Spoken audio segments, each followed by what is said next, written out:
धडा 5वा लपाछपी पान 15 एके दिवशी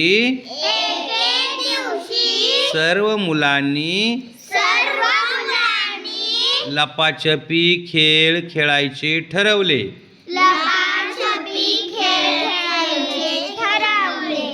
राज्य घेणाऱ्या मुलाने डोळे बंद करून 10 ते 100 पर्यंत अंक मोजायचे. 10 ते 100 पर्यंत अंक मोजायचे. तोपर्यंत सर्वांनी लपायचे. जो सर्वात आधी सापडेल त्याच्यावर राज्य येईल. पण जर कोणी धप्पा दिला धप्पा पलप आहे ना, तर पुन्हा त्याच मुलावर राज्य येईल. असे ठरले. पहिले राज्य सम्राटवर आले. खेळ सुरू झाला.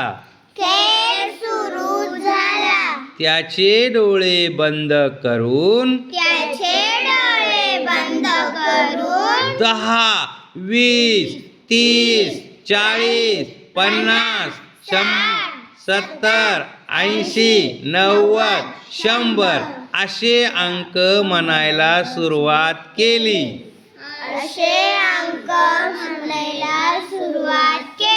आता मी येऊ का असे विचारून तो सगळ्यांना शोधायला निघाला. हळूच तो घरात शिरला. सर्वांना घरात वेगवेगळ्या ठिकाणी शोधू लागला.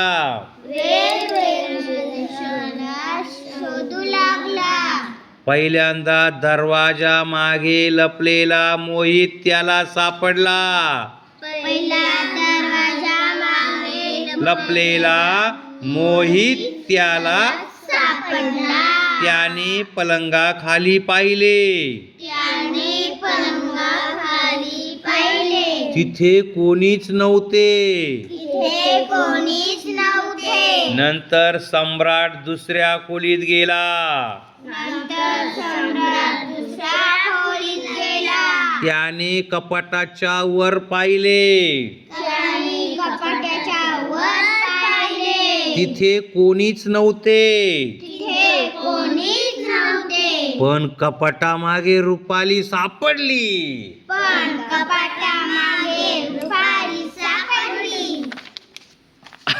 त्याने आजीला विचारले. आजी कोणतं पुस्तक वाचत असन रे? कोणतं असन हे? कोणत्या गोष्टीचं असन? आजीला विचारले. रिया दिसली का? बघा, प्रश्न विचारलाय म्हणून काय आलं? प्रश्नचिन्ह. आजी काहीच बोलली नाही. तेवढ्यात आजीच्या पदराखाली लपलेली रिया ही सापडली. सायली काही त्याला घरात दिसली नाही.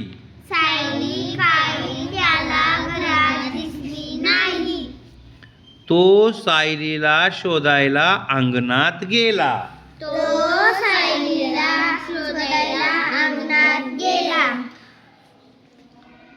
सम्राट सायलीला शोधत सम्राट सायलीला शोधत शेवटी एका मोठ्या झाडाजवळ आला.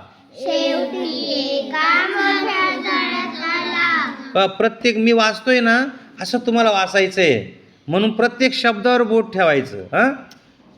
झाडापासून दूर असलेल्या झाडापासून दूर असलेल्या एका झुडपाच्या आत एका झुडपाच्या आत लपलेली सायली धावत आली.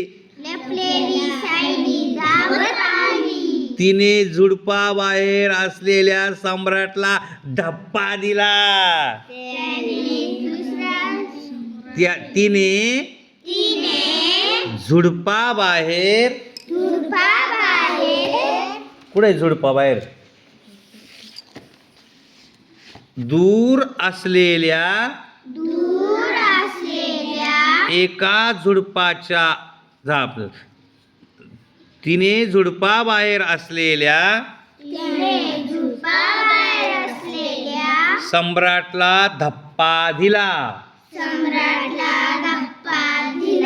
असा लपाछपीचा खेळ रंगला. मग धप्पा दिल्यामुळे सम्राटवर परत काय झालं असेल, त्याच्यावर राज्य येणार. हो, तर तुम्ही काय करायचा, हा धडा मोठ्याने वाचायचा.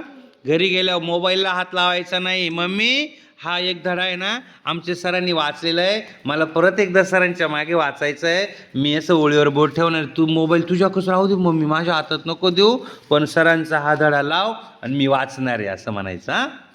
इथं पप्पांच्या मोबाईलमध्ये लावायचा. ओके.